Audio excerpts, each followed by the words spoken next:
They had sent Lynette Hartwell to refuse a duke, not to marry one, and she meant to do exactly as she was told until the pen moved. She would remember the study longest, afterward, the heat pressing through the tall windows like a hand laid flat on the glass, the smell of beeswax and old paper, the quill lying crosswise on a parchment that already carried her sister's name in a stranger's careful copperplate. She did not yet know what would be written over it before she left the room. Had she known, she would have come in exactly the same way, chin level, gloves clean, the family's single remaining pride carried before her like a lamp. 11 days, the solicitor had said on the drive up, counting them off on his fingers as though numbers could be made kinder by being spoken slowly. 11 days until the quarter day, and the bond called, and the house no longer theirs to stand in. She had not come to marry anyone. She had come to say no, cleanly, before witnesses, and go home to a house that might not be a house much longer.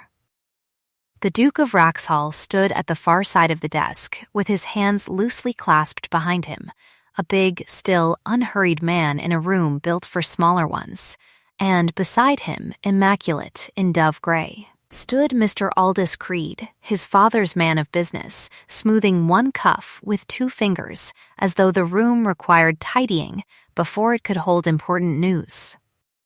It was Mr. Pemberton, the Hartwells' own solicitor, thin and apologetic, who cleared his throat and said her name to the room, and it was Lynette who spoke before anyone else could. "Your Grace," she said, "I have come to refuse you on my sister's behalf." The Duke did not answer at once. He looked at her the way a man looks at a column of figures he has been told will not balance, not with surprise, but with the beginning of interest. "You are not your sister," he said. "No," Lynette said. "I am the one who was sent to say what she could not bring herself to say to your face. Georgiana will not marry you, sir. Whatever debt you believe my father left behind him, she is not the coin you will collect it in." Creed's mouth curved, faint and courteous. "The bond is quite real, Miss Hartwell. I drew the accounts myself. Then you will forgive me for wishing to see them," Lynette said, and something in the Duke's face changed, some small settling, like a man who has been waiting a long time to hear a particular sentence spoken aloud. He crossed to the desk. He did not raise his voice, then or ever. Power in that house, she would learn, did not need to shout to be obeyed. He picked up the pen. "Your sister's name is on this contract because I was told it belonged there," he said, and drew one clean line through Georgiana Hartwell, and beneath it, without asking anyone's leave, wrote Lynette's own. Pemberton made a small, strangled sound. Creed's hand stilled on his cuff. "Your Grace," Lynette said, very carefully, as a woman speaks to something that might yet bite, "I did not come to be chosen. I came to refuse." "Then refuse," the Duke said, and set down the pen, and for the first time looked as though the outcome mattered to him more than the estate ever could. "But refuse me, Miss Hartwell, not the shadow of yourself your family sent in your sister's shoes." Behind him, through the long window, a bird was singing in the box hedge below, thin and bright and entirely indifferent to the room's ruin, and Lynette found she could not, in that moment, make herself answer at all. She found her voice again in the corridor and used the whole of it on him before he had gone 3 steps. "You cannot simply write a name into a contract as though it were a sum you'd got wrong," she said. "I can, and I have, and the ink is already dry," the Duke said. He did not slow his pace, and she was obliged to keep it, skirts and temper both gathered up. "Then, unwrite it. I will not lie to a magistrate about whose signature is required by quarter day, Miss Hartwell, and I will not pretend the bond does not exist merely because you find it distasteful that I hold it. You hold nothing. Your steward holds it and hands it to you like a plate at supper, and you eat what you're given without asking what's in it. That earned her a look, brief and considering, the first crack in his composure she had yet found. You have opinions about my household management. I have opinions about ledgers, your grace. It is nearly the only education my father thought worth giving me. They had stopped by then in the long gallery, portraits of dead Raxhalls looking down with the mild disapproval of people who had never once had to balance a column themselves. Here are my terms, he said, since you have decided to negotiate rather than depart. The bond stands at £4,000, alleged owed by your late father's stewardship of my own father's estate. I do not believe the sum is honest. I have no proof that it is not. Until I have proof, the debt is legally mine to collect or forgive, and I choose to resolve it the one way the law will not question, by marriage settlement, which absorbs the debt without further inquiry into your father's name. You would marry a stranger to spare a dead man's reputation you've never troubled to examine. I would marry a woman who has just told me, twice, that she does not trust my steward's arithmetic, in a house where I have had no one else say so aloud in 2 years, he said. That is not nothing to me, Miss Hartwell. It was, Lynette thought, the strangest proposal she had ever heard, offered without a single tender word in it, and yet she found she had stopped walking away. You may lodge at the Dower House until the settlement is signed. If signed, it must be, he said, quieter now. Nothing else is asked of you before then. Not affection. Not gratitude. Only your name, and only if you give it freely. And if I do not? Then the bond falls due in 11 days, and I will find some other lawful way to forgive it. And you will go home with your sister's honor intact and your father's still in question, he said. I would rather it were both.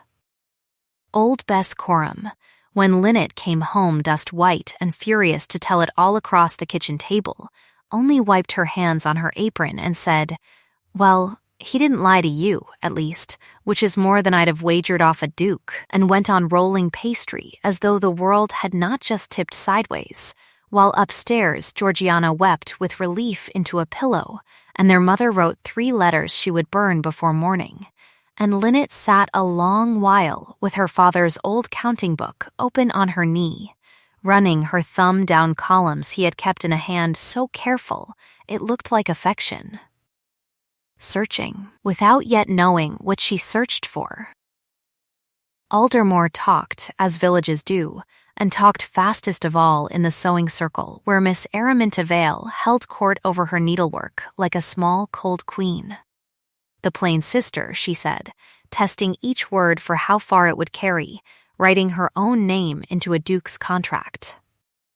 One wonders how it was managed. It was not managed, Lynette said, arriving in time to hear the last of it and taking a chair no one had offered.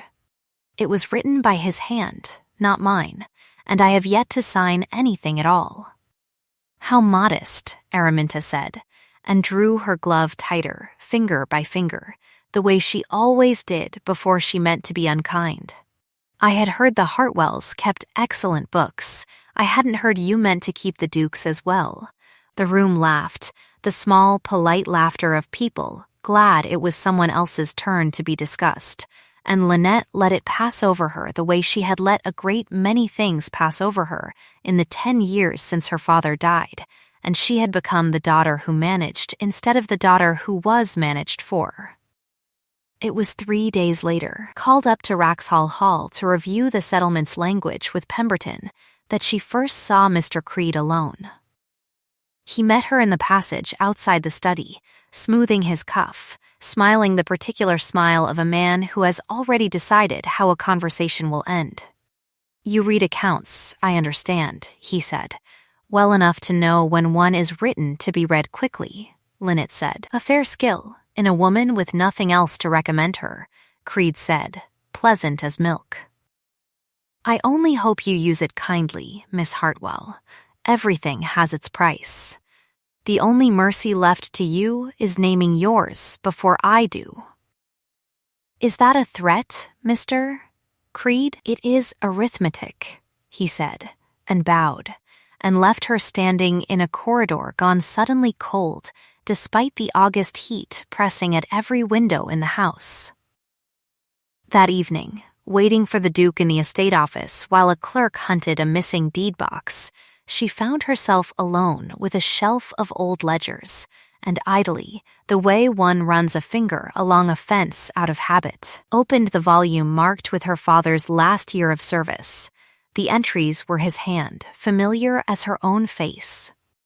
But on one page, in the sum carried forward from the quarter before, a figure had been altered, not crudely, not by a stranger's hand, but by someone who had studied her father's numerals closely enough to nearly become him. Nearly, she sat a long moment with her finger on the smudge, where a 7 had been made to look, almost like a 9, and heard her father's voice as clearly as if he stood behind her chair. "A ledger that will not balance is not lying to you, Lynette. It is trying to tell you where to look." She did not tell the Duke that night. She was not yet certain enough to be believed, and she had learned, watching her father manage a great man's affairs and be thanked for it with silence, that an accusation offered too early only taught the guilty where the eyes had fallen. She came often to Wraxhall Hall after that, ostensibly to review settlement clauses with Pemberton, and stayed, more often than either of them admitted aloud, to work through the estate's summer accounts at the long table in the Duke's study, while rain finally broke the month's heat against the windows. "You hold the pen wrong," she told him, the third such evening, watching him cross out a column with more force than accuracy. "I hold it the way I was taught." "Then you were taught by someone who never had to make it balance." He looked up, and something in his face loosened, just slightly, the way ice loosens before it lets go of a pond all at once. "You correct dukes as readily as you correct clerks, Miss Hartwell. I correct arithmetic, Your Grace. Rank has never once made a sum come out right."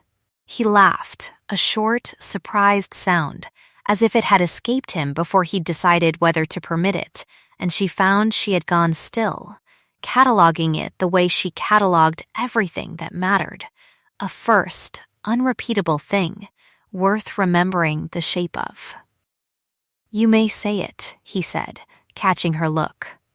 "Say what?" "That you have never heard me do that before. I wasn't going to embarrass you by remarking on it. You were entirely going to remark on it. I can see the sum forming behind your eyes." 2 months, she said, unable to help herself, and one laugh. "You are a poor investment, sir, I am aware," he said, and for a moment the room held nothing but rain and candlelight and the small, dangerous comfort of 2 people who had stopped pretending the numbers were the only reason they sat close together. It was in that same easy hour that he told her, carefully as a man pays out rope he does not entirely trust, that he did not believe his own father's death 2 years past had been the plain apoplexy the physician had named it. He worried over money in his last months in a way he never had before, Julian said. Creed managed it. Creed has always managed it. I have no evidence against him beyond a feeling I am ashamed to call evidence at all. Feelings are only evidence you haven't finished counting yet, Lynette said, and did not press him further, though she noted, filed away, the way she filed every unbalanced sum, that he had told her the shape of his suspicion and not the whole of it. He did not, that night, say what else stood behind his eyes when he spoke of his father's death, and she did not yet ask, because there is a kind of trust that must be earned in installments, like a debt paid down a little at a time until the whole of it is finally spent. And she understood, without being told, that they had each opened one hand and kept the other closed a while longer. The blow came on a Thursday, in company, which made it worse. Creed had assembled half the settlement's witnesses, Pemberton, 2 aldermen, Araminta Vale seated near enough to hear everything and repeat it accurately, under the pretense of a final reading of terms, and it was there, smoothing his cuff with the unhurried satisfaction of a man laying down a winning hand. That he produced a second ledger. "I regret," he said, "that further review of the Hartwell steward's accounts has turned up rather more than a single irregular quarter. Mr. Edmund Hartwell appears to have diverted estate funds across several years, and it seems his elder daughter's familiarity with these very books was rather more active than mere daughterly affection would explain." The room's attention swung to Lynette like a struck bell. "That is a lie," she said, and heard her own voice come out steadier than she felt, though her hands, beneath the table, had gone to the edges of her skirt and were smoothing it flat, over and over. The way she smoothed papers when the world tipped. "I was 12 when my father kept those accounts. I have looked at his books since his death only to understand what was left to us, not to hide anything within them." "How convenient," Creed said, gentle as ever, "that the daughter with the sharpest eye for figures should be the one now marrying into the family whose money her father is accused of taking." It was, she understood in that moment with a coldness worse than any anger, a very clever trap, built from the very competence that had first made the Duke look at her twice, her skill with the books, once her strength, now turned in the room's eyes to evidence of guilt. Julian's hand, she saw, had gone flat and hard against the table's edge, 2 fingers pressed white, the stillness of a man taking a blow without letting his face report it. "You will produce," he said to Creed, very quietly, "every page of those accounts, in full, before this settlement is signed by anyone." "Of course, Your Grace," Creed said and smiled, and Lynette understood that he had wanted exactly this, not her ruin outright, not yet, but the seed of doubt planted in a room full of witnesses who would carry it home to supper tables across the county before nightfall, so that whatever the Duke did next, some stain would remain. Araminta Vale, gathering her gloves to leave, paused only long enough to say, "Not unkindly for once, I had thought you clever, Miss Hartwell. I begin to wonder if you were only quick," and left Lynette standing in a room gone suddenly very large and very cold, the rain-cooled summer heat outside pressing again at the glass like something that had never truly left. They quarreled that same evening, in the estate office, with the door shut and the candles guttering low. "Send me home," Lynette said. "Better that than have your name dragged through my father's grave alongside mine." "I will not send you home to be talked over by a village that has already decided what it thinks of you," Julian said. "I will handle Creed myself." "Handle him how? You have suspected him 2 years and found nothing. He has just found something on me in a fortnight. Then I will find a way to protect you that does not require you standing in that room again." "I do not want protecting," she said, and heard her own voice crack on the word, which surprised her more than it seemed to surprise him. "I want the truth told plainly before the same witnesses who heard the lie. You would keep me safe by keeping me silent, and that is not safety, Your Grace. That is only a different kind of cage." He did not answer at once, and in the silence she understood she had named the exact shape of his flaw, a man who had spent 2 years guarding a suspicion alone rather than risk another person being hurt in the proving of it, and meant, even now, to guard her the same careful, lonely way. It was Creed himself, 2 mornings later, who came to the Dower House with an offer dressed as kindness. "The Duke need never know," he said, standing in the small parlor with his hat in his hands and his cuffs, for once entirely unsmoothed, as though he had decided plainness might serve him better here. "Withdraw quietly. Cite your sister's health, your mother's nerves, anything you like.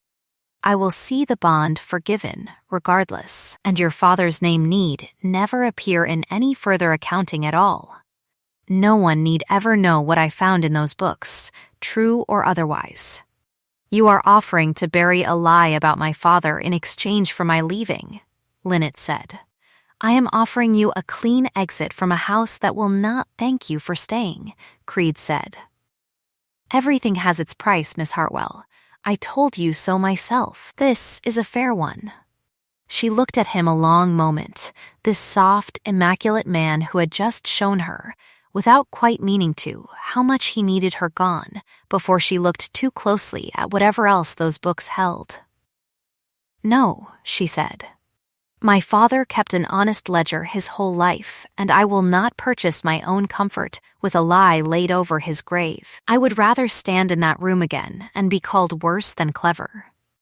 Creed's smile returned, thin now, and he bowed and left without another word, and Bess Coram, who had been listening from the kitchen doorway the entire time with a rolling pin still in hand, said only there, now we know what he's afraid of, and Lynette found, standing alone in the small, cooling parlor, that refusing the easy path had cost her something real, a night's sleep, certainly, and perhaps more, and that she did not regret it at all. The dismissal, when it came fast. Word reached Wraxhall Hall by the next evening that Sir Josiah Corbin, the county magistrate, had been petitioned, by Creed, though he did not sign his own name to it, to examine whether the Hartwell steward's daughter ought to be permitted to remain party to a ducal settlement under such a cloud, and Pemberton, grey-faced, came to tell Lynette she must not set foot on Wraxhall land again until the matter was resolved one way or the other. She stood in her mother's small parlor and heard the door of that whole bright, terrifying, unfinished summer close against her, and found that what she felt was not grief so much as a kind of fury too large for the room to hold. He did not defend me, she said to Bess, pacing. He said he would handle it, and this is his handling. I am locked out and Creed is smiling in every account book in the county. Or, Bess said, not looking up from her mending, he is doing exactly what you told him not to do, and doing it quietly. Because the last time he did it loudly, it cost you a room full of gossips. Lynette did not answer that, because some small honest part of her suspected it was true, and she was too tired and too frightened to be fair about it. It was near midnight when the knock came, soft and urgent, and Bess opened the door to find not a messenger from the hall, but young Simeon Locke, Creed's junior clerk, white to the lips, a folded paper clutched in both hands as though it might yet be snatched from him. I copied the ledgers, he said, before either woman could speak, years of them, in Mr. Creed's own hand where he thought no one troubled to look close. I kept my own record, because I feared one day I should be blamed for what I only wrote down at his order. I have said nothing until now, because I am afraid of him, Miss Hartwell, more afraid than I have ever admitted to a living soul. Lynette took the paper from him with hands that did not entirely obey her, and found folded inside her own father's careful hand, torn loose long ago from its true binding and hidden since inside the false end paper of his old counting book at home, for she had, that very week, finally worked the loose board of the binding free and found what her instinct had been circling for a fortnight, a second column of true figures, and beneath them, in her father's own unmistakable script, a note addressed to no one and everyone, should this book be questioned, let the true sums stand as my witness. For I have kept none but honest accounts in all my years of service. She sat very still, the candle guttering, Simeon Locke trembling in the doorway, and asked the question she had been afraid to ask since the trap first closed around her. If her father's book held the truth all along, sealed and safe, then who had needed so badly to bury it that they had spent 2 years altering the copy everyone else was permitted to see? The answer, once she had it, moved fast through the household like water finding a crack. Julian came himself before dawn, having heard from Pemberton that Simeon Locke had vanished from the hall in the night, and found Lynette at her father's old desk with both ledgers spread before her, matching column to column by candlelight, her signature gesture, corners squared, edges aligned. As though order itself might steady a world gone crooked, working itself out again and again beneath her fingers. "I should have trusted you the moment you asked me not to protect you," he said before she could speak at all. "I am asking you to trust me now instead," she said, and told him what the true ledger held, and what Simeon Locke had confessed of 2 years spent quietly transcribing Aldous Creed's private fraud in a copy he had kept against the day he might need to save his own neck. "He will deny it," Julian said. "He will deny it beautifully. He has had 2 years' practice. Then we do not let him deny it in a room he controls," Lynette said. "We call it before the magistrate, on quarter day itself, when the bond he manufactured falls due. Every witness who first heard him accuse my father gathered to hear the truth in the same room. Let him explain, before Sir Josiah and Pemberton and whoever else you please, why a dead man's true accounts were hidden inside a false one, and why his own clerk was made to copy lies in a hand not his own. It was, she knew, no rescue she was asking for. It was a plan built from her own hands, her own reading of figures, her own understanding of a man like Creed, that he had never once been undone by force, only by exposure in the light, before people whose good opinion he had spent a lifetime cultivating. Julian looked at her a long moment, and something in his face settled the way it had settled that first evening in the study, watching her refuse him. "You are not asking me to save you," he said. "No," she said. "I am asking you to stand beside me while I finish what my father started and never lived to close." He crossed the room, and for the first time since the pen had first scratched her name into that ruined parchment, took her hand, not as a suitor claims a hand, but as one takes hold of a rope offered by someone climbing the same difficult ground. Bess Coram, arriving with tea neither of them had asked for, took one look at the 2 ledgers, the clasped hands, and the gray light coming up outside the window, and said only, "Well, about time," before withdrawing to let them finish their work, and outside, faint and early, a linnet had begun singing in the hedge, as though it too had decided the long dark stretch of the night was finally over. Quarter day came in with a hard bright morning.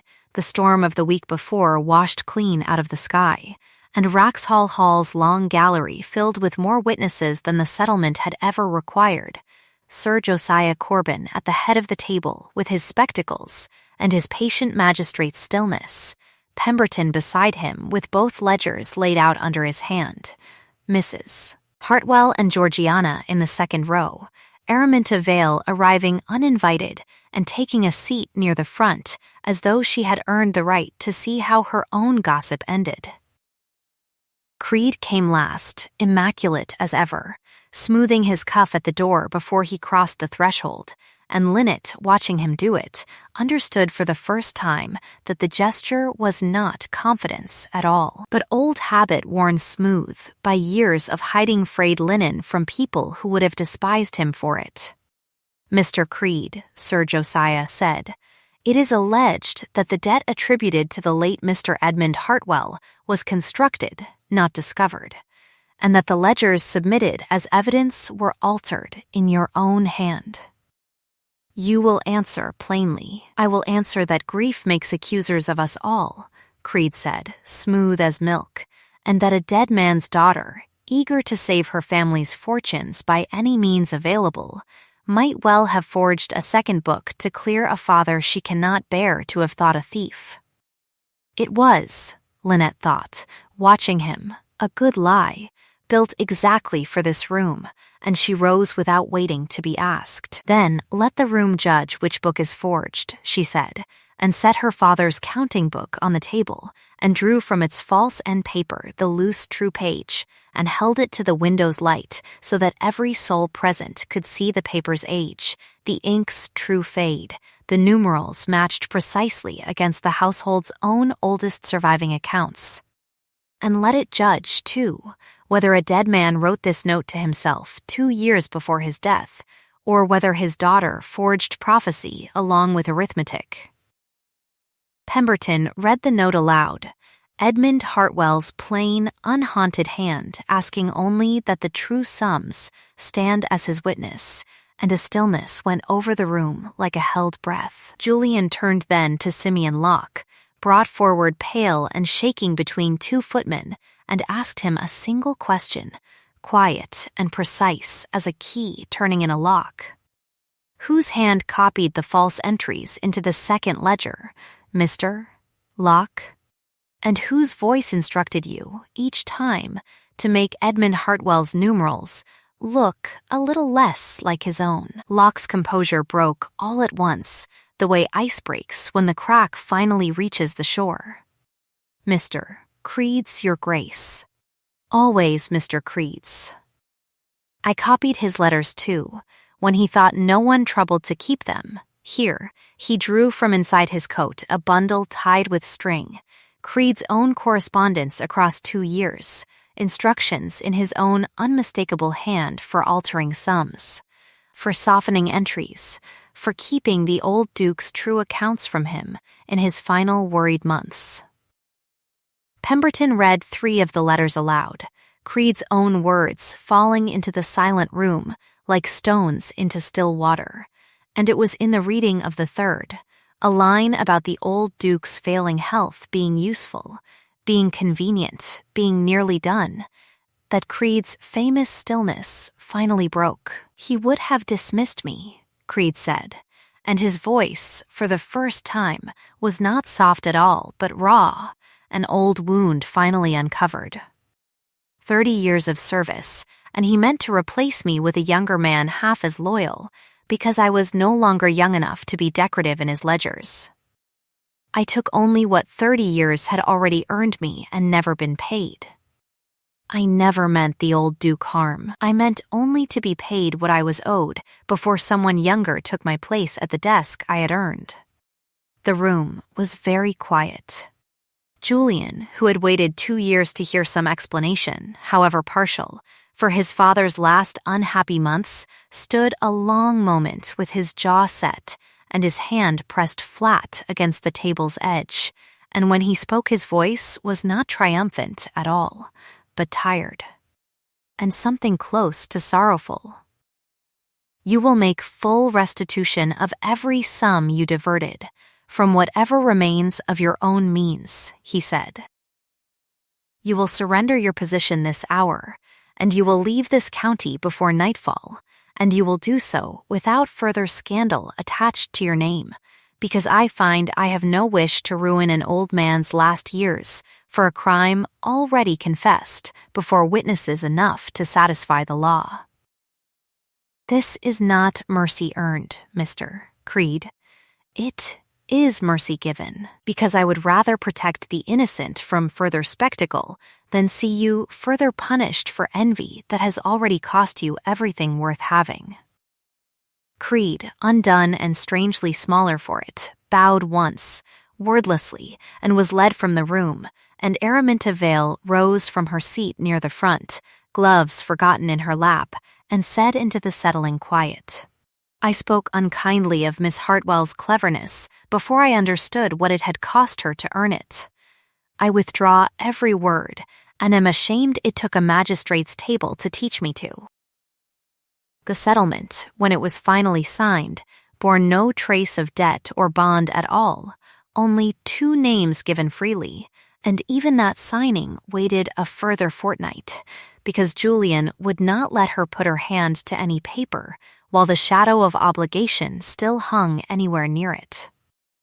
He came to her instead in the garden behind the dower house, on an evening gone gold and cooling toward autumn.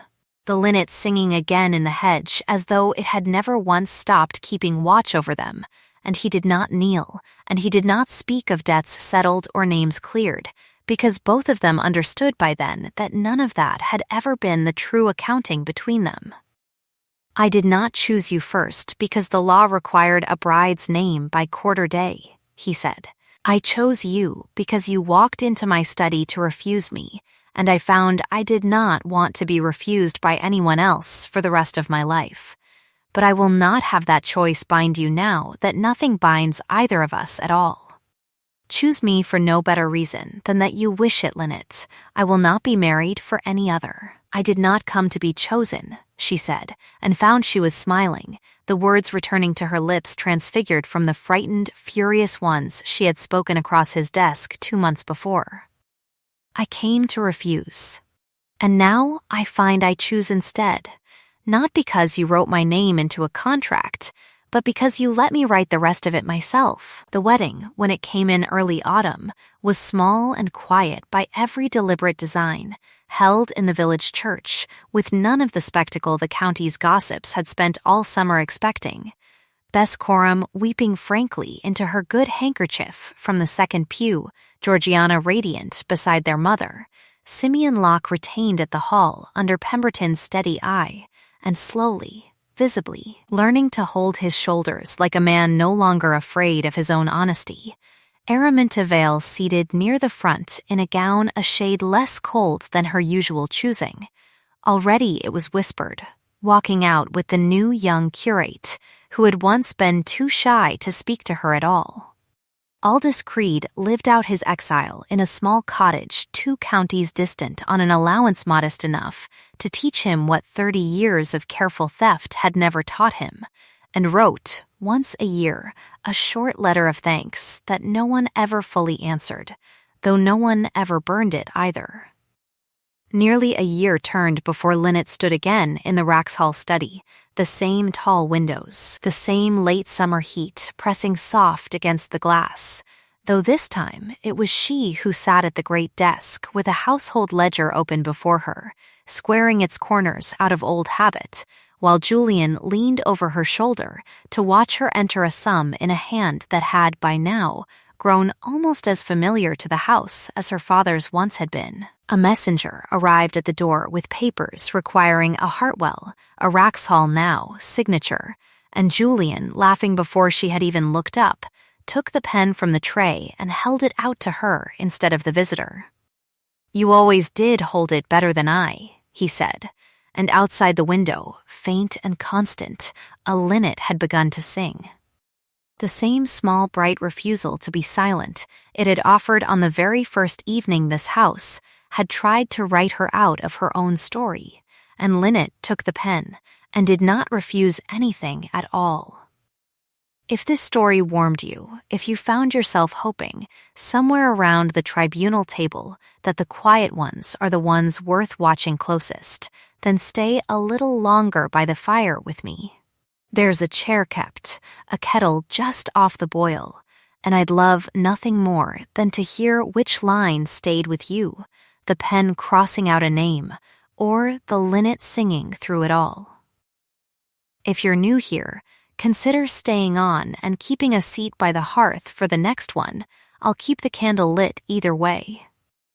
Sleep well tonight, and be gentle with the quiet ones who are only waiting to be asked to choose.